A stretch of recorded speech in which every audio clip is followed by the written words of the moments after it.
जनाब, एक बात तो मुर्तज़ा सोलंकी साहब ने बिल्कुल सही फरमाई कि बात करनी चाहिए। हमारे पास मुसद्दिक मलिक साहब हैं, तो बिजली चोरी का जो 1000 अरब का, प्लीज़ इसको ज़रूर बताइएगा आप इसको क्या करेंगे।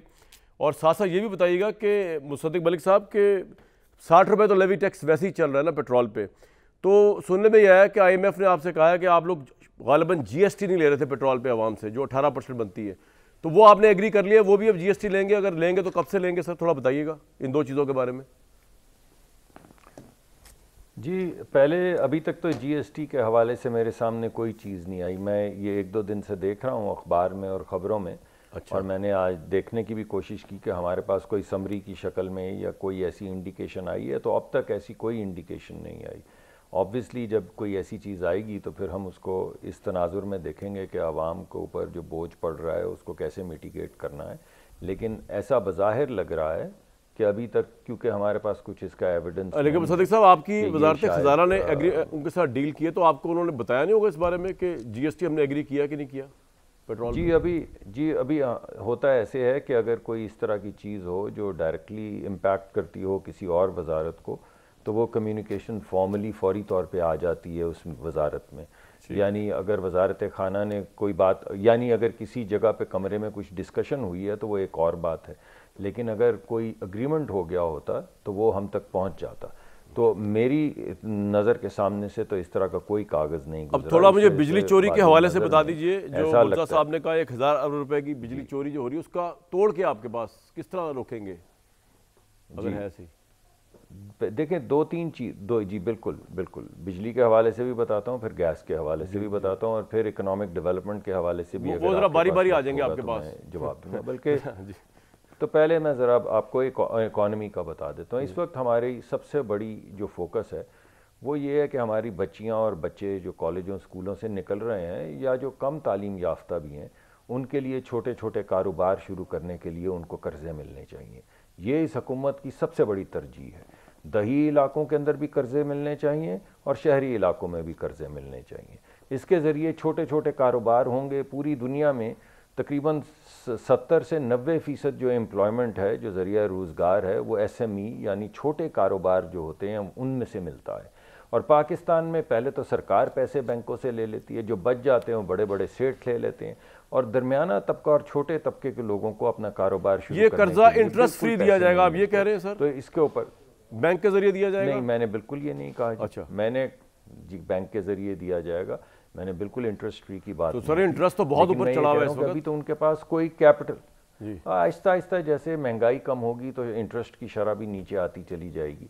लेकिन इस वक्त डायरेक्ट जो कहा जा रहा है बैंकों को वो ये है कि आप डिपॉजिट लेते हैं, लोगों का ही पैसा होता है, तो इसको लोगों को लौटाएं, सिर्फ सरकार को दे के पैसे। अच्छा, एक तो कर्जा पॉलिसी आपकी हो गई, छोटे छोटे कारोबार शुरू करें। लेकिन सेकंड मुसद्दिक साहब बात ये कि आप एक चीज ये तो आप दे देंगे, लेकिन इन रिलेशन टू दैट जो गैस और बिजली की प्राइस बढ़ रही है, वो तो ये सारा आपका जितना फायदा पहुंचाने की कोशिश भी कर रहे हैं, जो लॉन्ग टर्म है उसकी तो वैल्यू कोई नहीं होगी जनाब। अभी आप गैस फिर बढ़ा रहे हैं। दूसरी बड़ी बात यह कि कल मेरी शाम को सबसे बात हुई है, बोर्ड के मेंबरान से भी बात हुई है, रेगुलेटर से भी बात हुई है, और मैंने उन पे क्लियर कर दिया है कि ये नहीं हो सकता कि कोई भी कंपनी जो मर्जी लिख के दे दे और उसकी मुनासबत से बढ़ जाए कीमत, चाहे बिजली की हो चाहे गैस की हो। तो इसका कंप्लीट ऑडिट हमारा रेगुलेटर भी करेगा और आउटसाइड एजेंसी से भी इसका ऑडिट करवाया जाएगा। जब ये बार बार आके कहते हैं साल में 2 या 3 मरतबा कि कीमत बढ़ा दो, तो किस चीज़ के लिए बढ़ा दें? अगर तो गैस की कीमत बढ़ गई है तो ठीक है, वो एक लेजिटिमेट बात है। अगर डॉलर और रुपए का जो आपस का रिश्ता है उसमें रुपया कमज़ोर हुआ है तो वो भी बात समझ आती। लेकिन अगर सिर्फ तनख्वाहें बढ़ाने के लिए या कुछ इस तरह की चीज़ करने के लिए बढ़त का कहा जा रहा है, तो बिल्कुल सरकार जो है वो उस डायरेक्शन में नहीं जाएगी। IMF के प्रेशर पे आप कितना बढ़ाते हैं चीज़ों को सर? असल तो परसेप्शन है ना, IMF के प्रेशर पे आपने रिकवरी भी तो करनी है ना, किसने भी नहीं उनको। देखिए मैं आपके सामने ये रख देता हूँ बात। इस वक्त पाकिस्तान के अंदर जो सर्कुलर डेट है बिजली का और गैस का, वो तकरीबन 5000 अरब यानी तकरीबन 17-18 बिलियन डॉलर का सर्कुलर डेट है। आप बताइए, ये सर्कुलर डेट रोकना IMF की जिम्मेदारी है या हमारी जिम्मेदारी है? आप क्या ये समझते हैं कि हमें सर्कुलर डेट बढ़ता रहने देना चाहिए, और जब ये 90,000 अरब हो जाए तो तब हम, जब मुल्क डूब जाए, बिल्कुल ब्लैक होल में चला जाए, तो उस वक्त फिर हम जागेंगे और कहेंगे कि नहीं, मेरे ख्याल में सर्कुलर डेट को रोक लेना चाहिए। सर नहीं, वो आप ही की जिम्मेदारी है, वो पहले भी आप ही की जिम्मेदारी थी। ये अपने जी मैं यही बता रहा हूँ आपको, और पहले इसमें बतदरीज कमी की गई। जब हमारा दौरे हुकूमत था, उसमें जो हमारे अपने कुएं हैं उनसे जितनी भी गैस निकलती है उसका सर्कुलर डेट ख़त्म कर दिया गया था, बल्कि 4 अरब का एक सरप्लस पैदा करके गए थे। सर आपका पॉइंट आ गया। अबूरी हुकूमत ने उसमें काफ़ी हद तक, अच्छा अबूरी हुकूमत ने बढ़ाया कि घटाया? अभी तो मैंने आपको चोरी का भी बताया सर, वो जरूर अबूरी हुकूमत ने उसमें जी बताएं। अबूरी हुकूमत ने भी उसको फर्दर घटाया।